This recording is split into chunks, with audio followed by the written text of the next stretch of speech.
இப்பொழுது உறங்கிக் கொண்டிருக்குமா தொட்டில் அந்த பிள்ளையை கிள்ளி விட்டு விடுவார். அதே நேரத்தில் அந்த தொட்டிலையும் மாட்டி விடுவார். அப்பேற்பட்டவர் இவர். அது மட்டும்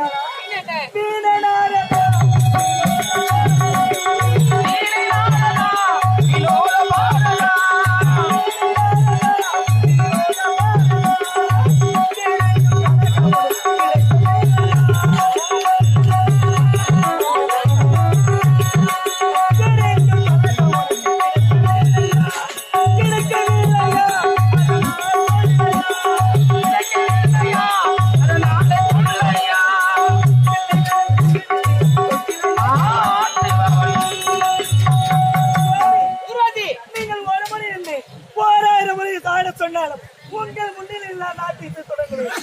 ஆனால் இந்த நாடு என்னால் நாட்டியம் ஒரு பகுதி மாற முடியாது முடியாது முடியாது.